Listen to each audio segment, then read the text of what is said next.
Bismillahirrahmanirrahim. Assalamualaikum warahmatullahi wabarakatuh. Kawanku sekalian yang saya cintai karena Allah, Alhamdulillah, selamat datang kembali di serial Para Pengamal Quran, di mana setiap episodenya mengangkat kisah-kisah yang menarik dari para orang saleh terdahulu tentang bagaimana mereka berinteraksi dan mengimplementasikan Al-Quran. Pada kesempatan ini, kita akan lanjut ke salah satu ayat yang terdapat di surah Al-Imran. Terdapat hadis yang diriwayatkan oleh Anas ibnu Malik radhiyallahu an, yaitu nomor hadis 4189 dalam Sahih Bukhari, yang menceritakan tentang kisah ayah tirinya. Jadi Anas ibnu Malik, ibunya adalah Ummu Sulaim radhiyallahu an, dan ayah kandungnya meninggal dalam keadaan tidak berislam. Kemudian ibunya menikah lagi dengan salah seorang sahabat Rasulullah Shallallahu Alaihi Wasallam yang cukup terkenal, yaitu Abu Talha. Jadi ayah tiri Anas ibnu Malik radhiyallahu an yang menjadi fokus pembahasan kita adalah Abu Talha. Anas ibnu Malik menceritakan bahwa ayah tirinya adalah salah seorang yang sangat kaya di antara golongan Ansar. Dia memiliki banyak pohon kurma. Abu Talha menguasai hampir semua kebun-kebun kurma yang ada di Madinah saat itu. Salah satu kebunnya di daerah Hawali, yaitu dekat dengan lokasi Masjid Quba, diberi nama Bairuha. Bairuha adalah kebun yang sangat subur dan merupakan kebun kesayangan Abu Talha. Dan faktanya, kebun ini juga merupakan kebun favorit dari Rasulullah Shallallahu Alaihi Wasallam. Kalau kita berkunjung ke Masjid Rasulullah, tepat di depan mihrab imam, itulah dulunya lokasi kebun Bairuha. Kebun Bairuha sendiri memiliki ratusan pohon kurma dan terdapat mata air atau oase di dalamnya. Kebun ini sangat rindang dan indah serta menghasilkan buah kurma terbaik di Madinah pada saat itu. Rasulullah biasa mendatangi kebun ini dan beristirahat di sana. Para sahabat pun banyak yang datang untuk sekedar wudhu ataupun minum dari oase tersebut. Singkat kata, kebun Abu Talha ini sungguh memberi banyak manfaat bagi komunitas muslim di Madinah saat itu. Allah Subhanahu wa taala kemudian berfirman dan menurunkan ayat ke-92 surah Al-Maidah, di mana Allah Subhanahu berfirman, "A'udzubillahi minasyaitonirrajim, lan tanalul birra hatta tunfiqu mimma tuhibbun." Kamu tidak akan sampai pada kebajikan sebelum kamu menafkahkan sebagian harta yang kamu cintai. Kata albir di sini sebenarnya berarti jannah atau surga. Jadi kalau kita paraphrase, maknanya kurang lebih seperti ini. Seseorang tidak akan mendapatkan surga sampai dia mensedekahkan harta yang paling dicintainya.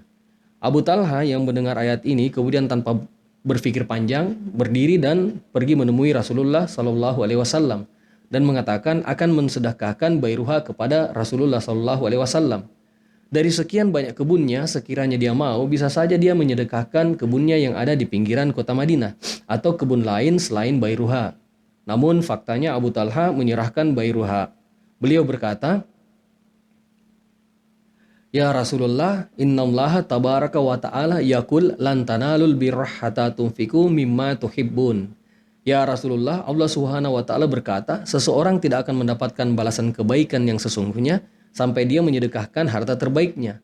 Saya kemudian berpikir, ya Rasulullah, apa harta yang paling saya cintai? Abu Talha berkata, "Wa inna ahabba amwali ilayya Bairuha." Bagi saya, harta yang teramat saya cintai adalah kebun Bairuha ini. Wa innaha sadaqatul lillah. Saya memutuskan untuk menyedekahkannya untuk Allah Subhanahu wa taala. Arju birraha wa suhraha indallah. Dan saya mengharap imbalan terbaik dari Allah Subhanahu wa taala. Kata zuhur di sini bermakna sebagai garansi atas sebuah investasi. Jadi makna frase tadi adalah Abu Talha mengharap imbalan terbaik dari Allah Subhanahu wa taala, yaitu surga, dan itulah merupakan sebaik-baik investasi dengan menyedekahkan harta terbaiknya di jalan Allah Subhanahu wa taala. Fada'aha ya Rasulullah haitsu arakallah. Ini milikmu, terimalah ya Rasulullah dan manfaatkanlah untuk kemaslahatan yang lebih besar lagi. Saat itu Rasulullah Shallallahu Alaihi Wasallam takjub dan berkata, "Bahi zalika malun raihun, zalika malun raihun, zalika malun raihun." Beliau mengatakan, ini luar biasa, ini investasi yang sangat indah, investasi yang sukses, investasi yang sukses. Tapi kemudian beliau berkata lagi, "Wa qad sami'tu ma qulta wa inni ara an taj'ala fi aqrabin." Beliau berkata, aku dengar yang engkau katakan. Dalam hal ini Rasulullah Shallallahu Alaihi Wasallam menghargai usaha dari Abu Talha. Tapi kemudian beliau melanjutkan, namun saya melihat bahwa pemberian ini lebih baik jika engkau menyedekahkan kepada keluargamu.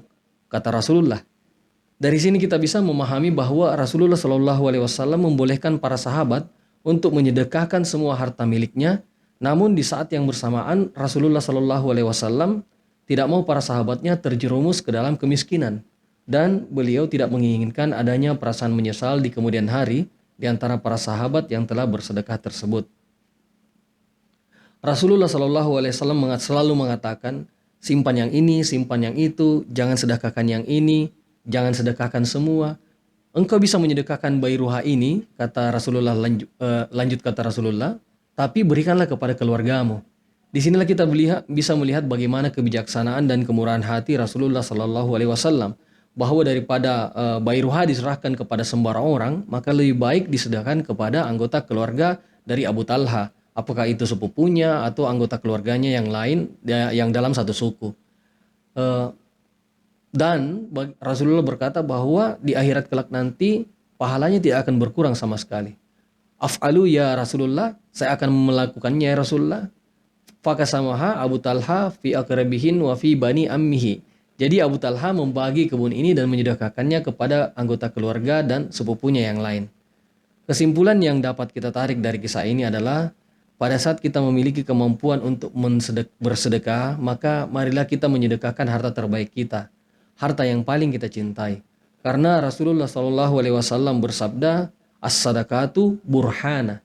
Sedekah adalah bukti dari keimanan seseorang, karena dia mampu memberikan harta yang paling dicintainya dengan niat semata mendapatkan keridhaan Allah Subhanahu wa taala.